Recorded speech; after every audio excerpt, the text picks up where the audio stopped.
for the reasons that David mentioned. It would trigger a nuclear arms race in the most dangerous part of the world. It would raise non-proliferation issues that would carry significant risks to our national security interests. Well, that was President Obama less than an hour ago, talking about growing concerns that Iran's nuclear program could set off what some are already predicting could become a Mideast arms race and a new Cold War. Joining me now, retired four-star General Jack Keane. He's a former Vice Chief of Staff of the Army and a Fox News military analyst. General, thank you so much for being back with us. You have raised this same concern, and sadly, it is very real. Outline the scenario for us. If Iran gets the nuke, and now it's taken, you heard it right there, to a presidential level, what is he talking about? What could happen? Well, as a result of the nuclear weapon, because of the fundamental distrust of Iran and its motivations and the fact that what they clearly want is regional domination or regional hegemony, the countries in the region that are opposed to them certainly understand that.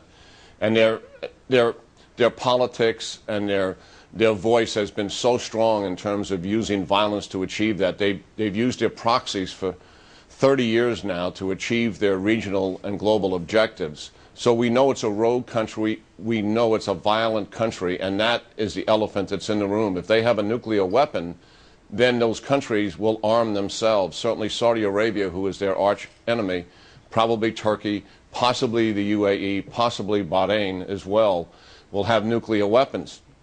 And that is a very dangerous situation. We will try to offer those countries, if Iran has a nuclear weapon, a nuclear umbrella, much as we have done in Europe and also in Asia.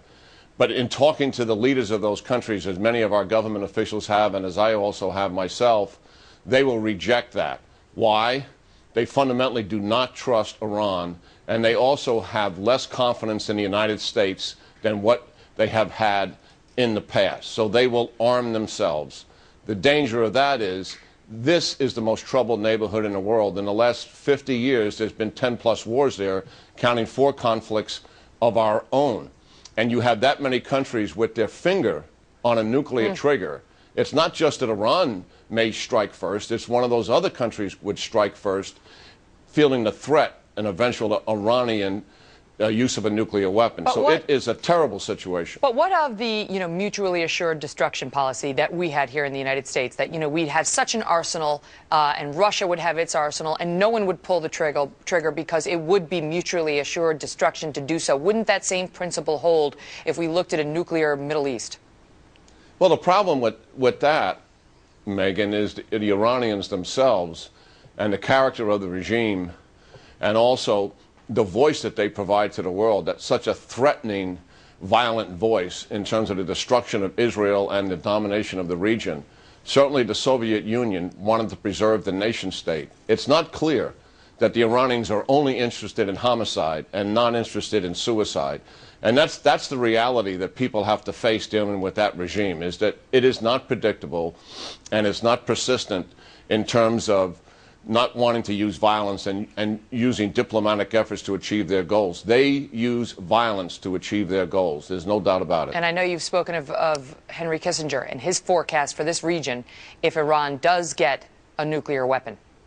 Well, Dr. Kissinger, a dear friend, he's not an alarmist for sure, but he believes if Iran has a nuclear weapon, he has said publicly, certainly he knows there will be nuclear proliferation, but he's also said that the first nuclear exchange is inevitable in that region if Iran has a nuclear weapon. And how sad is that? And those are just some of the stakes that are involved right now as we wait to see what Israel does and whether it is going to, in fact, strike Iran and try to take out its nuclear facilities. General Keane, thank you so much, as always, for your expertise, sir. Good seeing you, Megan. See you soon.